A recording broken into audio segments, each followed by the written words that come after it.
Train യാത്രകൾക്കായി ticket book ചെയ്ത ശേഷം യാത്രാ തീയതിയിൽ മാറ്റം വന്നാൽ എന്ത് ചെയ്യും? ടിക്കറ്റ് ക്യാൻസൽ ചെയ്ത് കിട്ടുന്ന പണം ബാക്കി വാങ്ങുക എന്നതാണ് സാധാരണഗതിയിൽ യാത്രക്കാർ ചെയ്തിരുന്നത്. ഇത്തരത്തിൽ ടിക്കറ്റുകൾ റദ്ദാക്കുമ്പോൾ കനത്ത തുക ക്യാൻസലേഷൻ ഫീസ് ഇനത്തിൽ റെയിൽവേ ഈടാക്കിയിരുന്നു.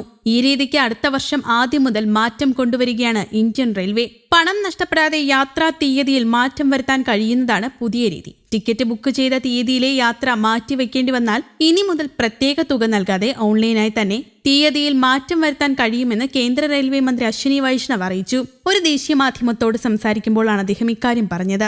എന്നാൽ തീയതി മാറ്റുന്നത് കൊണ്ട് ടിക്കറ്റ് ലഭിക്കുമെന്ന് ഉറപ്പിക്കാൻ പുതിയതായി ബുക്കിംഗ് മാറ്റുന്ന തീയതിയിലെ ട്രെയിനിലെ ടിക്കറ്റ് ലഭ്യത ഉറപ്പുവരുത്തേണ്ടി വരുമെന്ന് മാത്രം. നിലവിലുള്ള രീതിയിൽ ക്യാൻസൽ ചെയ്യുന്ന ടിക്കറ്റിന് വലിയ തുക ഈടാക്കുന്ന രീതി യാത്രക്കാർക്ക് സ്വീകാര്യമല്ലെന്ന് മനസ്സിലാക്കിയാണ് പുതിയ മാറ്റമെന്നും കേന്ദ്രമന്ത്രി പറഞ്ഞു. ഇപ്പോഴത്തെ ക്യാൻസലേഷൻ നിയമം അനുസരിച്ച് പുറപ്പെടുന്നതിന് 48 മുതൽ 12 മണിക്കൂർ മുമ്പ് വരെ ടിക്കറ്റ് റദ്ദാക്കിയാൽ യാത്രാക്കൂലിയുടെ 25% കുറവ് വരിക.